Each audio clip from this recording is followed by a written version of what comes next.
Last time on Dragon Ball Z, DakkaDakkajoe didn't include some of the best of the best of the best, sir. Well, thank the Emperor's golden left nut that I'm here to fill you in on some of the most interesting Guardsman regiments. If you don't see a specific group in this video, be sure to check out the last one, and if they aren't there, give me a detailed 5-paragraph essay about why they should have been in this one. Seriously, I love stuff like this, so if you want to Guardsman splain on my videos, go for it. Like and sub and all that normal blah blah blah. The Armageddon Steel Legion. Have you ever seen the Death Corps of Krieg and wish they were cooler? Nah, me neither. I don't think that's possible. But if it were, these guys would be the ones to do it. The Armageddon Steel Legions come out, of course, from Armageddon, which lives up to its name. It's a planet constantly dealing with some type of shit. Usually orcs, usually Ghazghkull Thraka, is trying to get Yarick to hang out with him, but Gaz is kinda too into recreational shrooms for Yarick. The Armageddon Steel Legion is a guardsman regiment that resides on the planet, and these men and women of the Imperium seriously are the most reasonable and strategic of every regiment out there. They truly are just so burnt out of living on this crazy planet that they are defying the zany, wacky behavior and are just gonna pull a Trump maneuver, you know, bomb the shit out of them. While they look incredibly similar to the Death Corps of Krieg, they act completely differently, especially in the, suicidal charging department.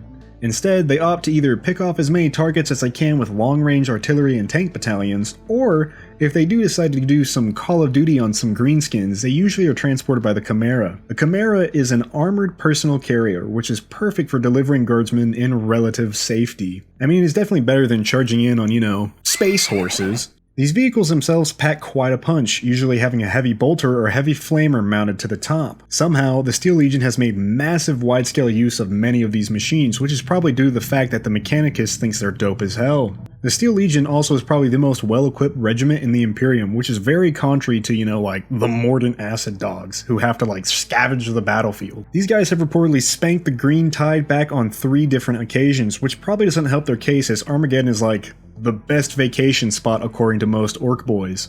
The Steel Legion usually has to improvise and adapt as many times as they run out of ammo simply because the orcs have a power boner for fighting on this world. Not only that, but in the upcoming setting we know that Angron, the demon primarch of the World Eaters, has made landfall on Armageddon.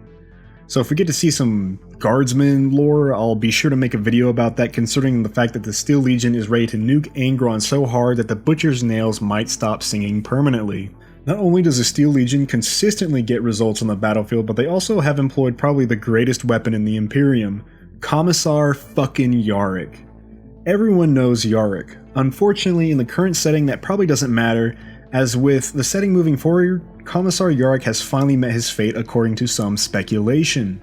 But hardcore Yarick fanboys like myself refuse to believe a stud can go down so easily. We still don't know if Angron himself killed Yarick, but I feel like that would be a fitting end to such a badass. Plus, if Yarick dies, his orc best friend for life Ghazghkull is going to be heading straight towards the carpentry experiment gone wrong. Before I move forward, I'm just going to say one thing. Burn me at the cross if you want. But if the Death Corps of Krieg didn't have such good lore and memes, I'd say the Armageddon Steel Legion would be vastly ahead in popularity. The TANITH first and only. Let me just say this, the TANITH Guardsmen are the original Cadians. The first and only are the only surviving regiment left after the planet Tanith was decimated by a splinter chaos fleet during the Sabbat World Crusades. The planet literally just had barely started to get their planetary defense up, as well as a very early on setting up of their Guardsman regiments. Before the calamity had occurred, there was only 3 total. Colonel Commissar Ibrium Gaunt had arrived on the planet to whip it up in an Imperium standard shape. And he was on the right track to do that until chaos had arrived. Gaunt knew that he was absolutely outmanned and outgunned during the initial invasion, so taking the TANITH first with him, they would escape the planet before it would be destroyed. As they left the orbit of the planet, it was bombarded and annihilated from space. Without much of a choice, these survivors fled to other uncorrupted worlds of the Sabbat sector and would join up with the loyal forces to the Emperor. Despite this massive blow to the morale, rage and vengeance was brewing inside this regiment. Gaunt had decided to take these rookies and turn them into something downright diabolical. Alongside Guardsman standard training, these bad boys would specialize in absolute guerrilla tactics and sniper rifle training, essentially becoming some of the best in the business as scout snipers, at least compared to other Guardsmen. You see, Tanith was a forest world filled with lush trees, so many of the Guardsmen already had training as stealthy hunters and the skills needed to survive in the wilderness. Going by the name Gaunt's Ghost, these men and women would prove themselves exceedingly useful in the rest of the Sabbat Sector Crusades, dominating scout missions, ambushes, and becoming stellar marksmen. They would use these actually really dope looking lasguns called hotshot las sniper rifles. Also, they would wear camouflage cloaks to blend into their environment, giving them a very different look than just the regular guardsmen you would typically see. While they aren't typically known for their sunny disposition, they do have a tendency to be condescending towards other guardsmen, which really gives them a hell of a hard time making friends. But to be fair, if you're carrying the team, maybe the team shouldn't talk shit. With the clever planning and heroism we see from the leaders of this regiment, it's no wonder they have such a big head. There's been plenty of missions where Gaunt's Ghost have pulled victory from the scrap pile and polished it off into a beautiful work of art. Now, it isn't all sunshine and rainbows, as like other regiments, they still take casualties. But more often than not, these guys will succeed in their mission with steadfast resolve. The regiment unfortunately cannot resupply from its homeworld because, you know, kinda looks like Alderaan. So typically they get the recruits from either other planets or guardsman regiments, usually pulling other guardsmen from the reconnaissance side, as that's what TANITHs first usually focus on doing. It typically creates a very wild atmosphere, as the culture of the original TANITH guardsmen can come off foreign to other non-TANITH guardsmen.